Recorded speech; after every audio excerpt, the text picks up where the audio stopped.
Does the person you are with encourage you to read? You have to ask, what does he bring for me? Roses or books?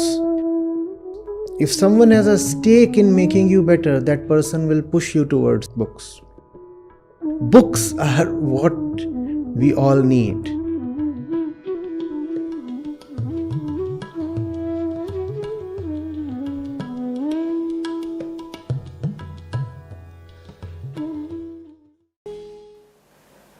Verse 1, I'm simplifying as I read these out, says, listening is to pursue by means of sentences their import.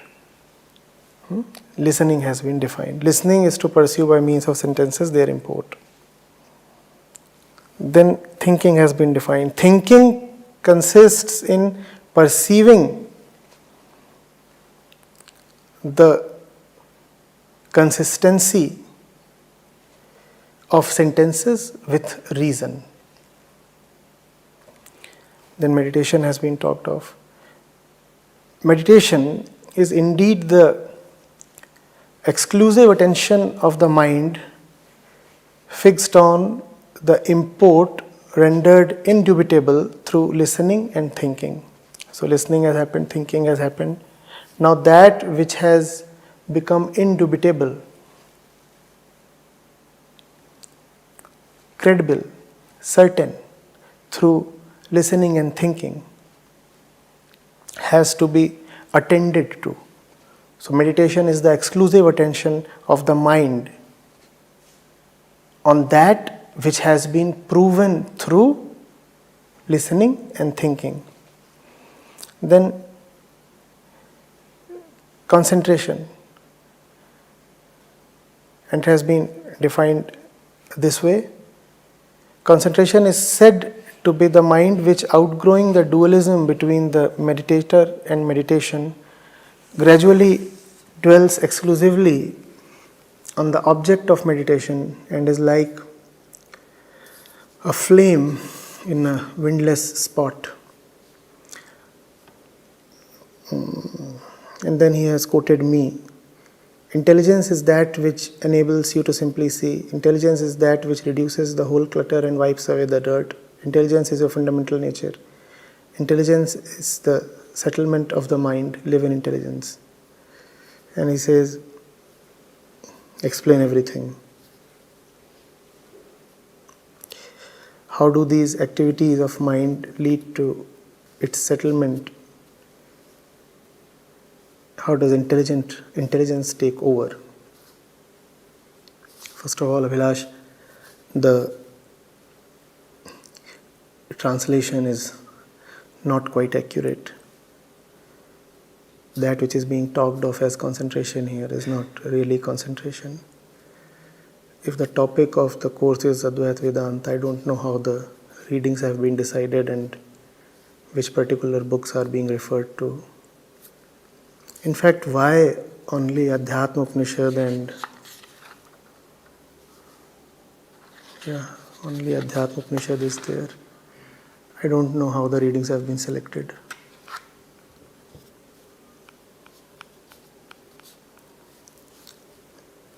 If the topic is Advait Vedanta, go to the principal Upanishads, Katken, Ish, Chandogya, Brihadaranyaka. I'm not sure why these particular readings are being dealt with.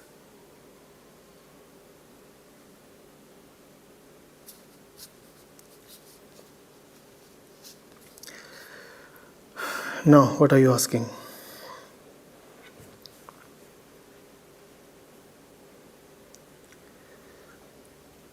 Please help me understand all these better. How do these activities lead to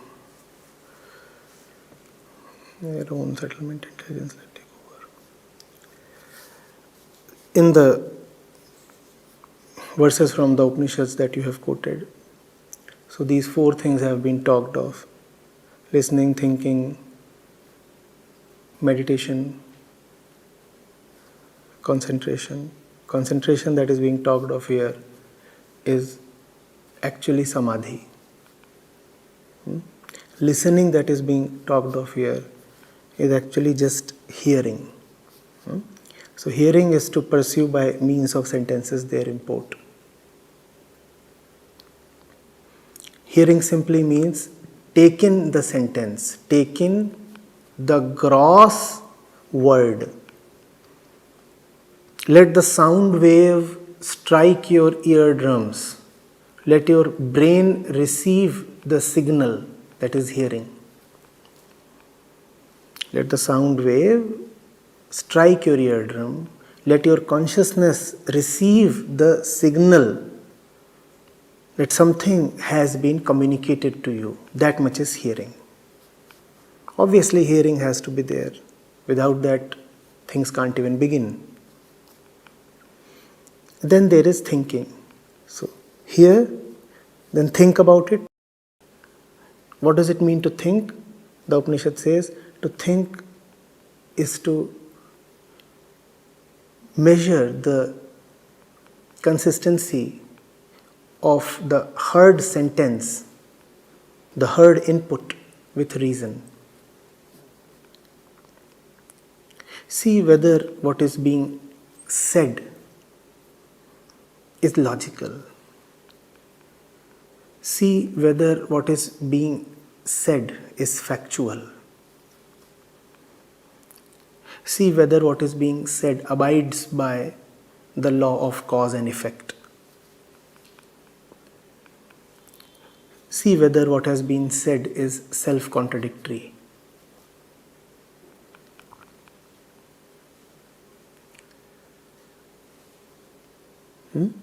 That is then thinking. And then meditation is being talked of. Exclusive attention of the mind fixed on the import rendered indubitable through listening and thinking. So now that the heard word has passed the test of reason, so you believe in it, right? It has obtained for itself a certain credibility. You heard it, you examined it, you find it reasonable. So it has some weight. Therefore, you can give yourself to it even more. Meditation then is to concentrate on, focus on what that sentence is saying. And because all of this is being referred to in a spiritual environment, therefore the sentence that you are hearing obviously has truth as its import. What else do you hear in a spiritual milieu? All sentences that deal with truth. So truth is the import of the sentence. Meditation is the mind attending only to the truth. So a sentence about the truth came to you. You first of all made yourself physically and sensually available to hear. If you are not physically available, if your ears are not open, then the beginning itself won't take place. So first of all, you let the sentence be heard. Then you critically examined the sentence and you said, at the level of reason, the sentence appears important, worthy, good enough to be taken forward. And then you meditated. You said, right, the sentence is talking of truth. What is this truth? I see its importance. I see its total importance.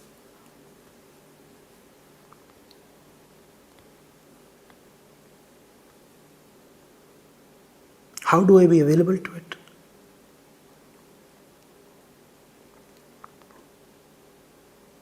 And the more you proceed on this line, the more you find that you are insufficient.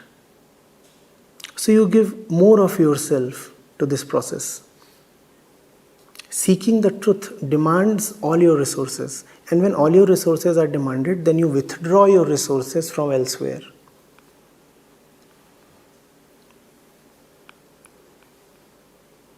Pursuing the truth is a giant enterprise. You will need to pull in everything that you have. So you'll have to call back your forces from the various fronts they are deployed at. You'll say, you two come in, you two come in. All of you are needed here. Something very important is happening here. We are pursuing the truth. And it requires everything that I have and much more. So the attention is then exclusive. All your other affairs drop. You cannot be parallelly, simultaneously, be engaged with truth and something else. If you are engaged with truth and something else, then you will not have the energy to do justice to the truth.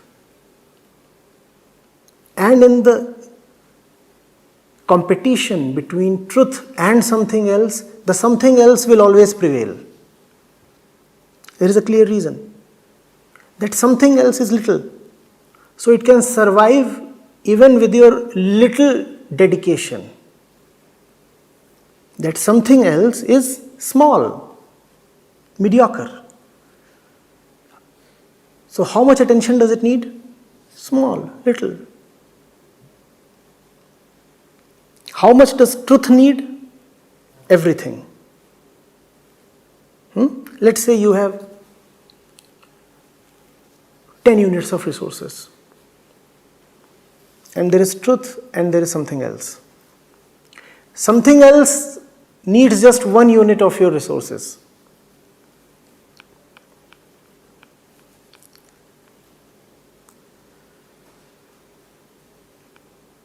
It is small, frugal.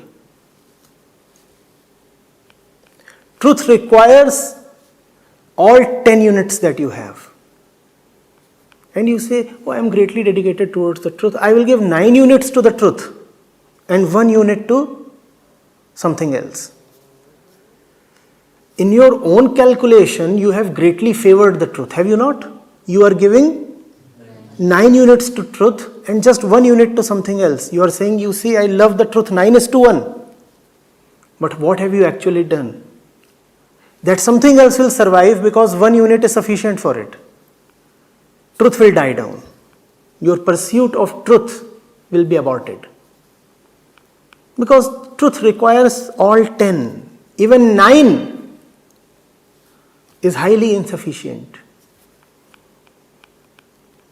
That little thing requires only little. Give it 1, it will keep prospering. Therefore, the Upanishad says exclusive attention. It cannot be truth and something else.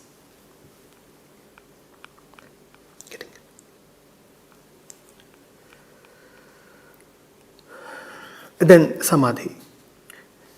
The duality between meditator and meditation is gone. The duality between the subject and object is gone. The duality between the ego and truth is gone. The ego has become so enamored of the truth that it is prepared to lose its own identity. I want that.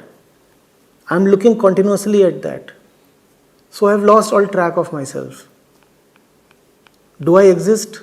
I exist now only in relation to that.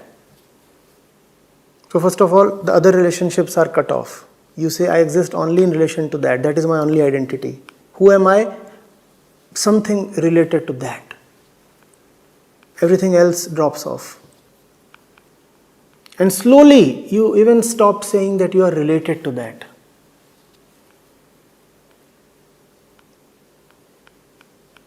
There comes a point when you say, I am that. To begin with, how are you and what do you say? You keep saying, I am related to this, I am related to that, I am related to that. I have 1,000 relationships. Right? That's the stage to begin with. What happens when, after hearing and thinking and meditation,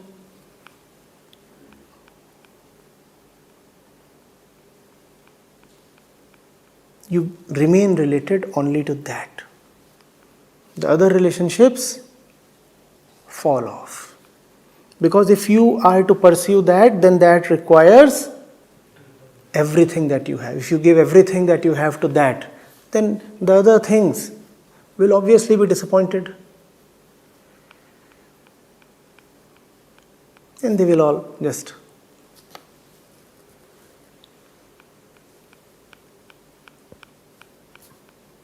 get switched off and walk away.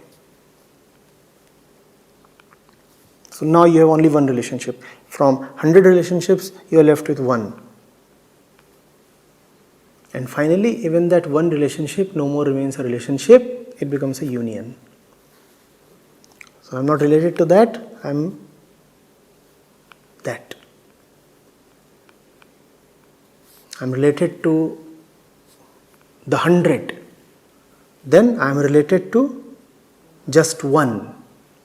Then I am the one. That's the process.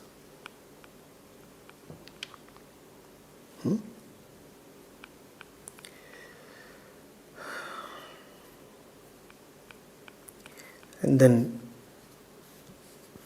Abhilash, you have quoted me. I'll forget it. It's not worth commenting on. I speak so much. So,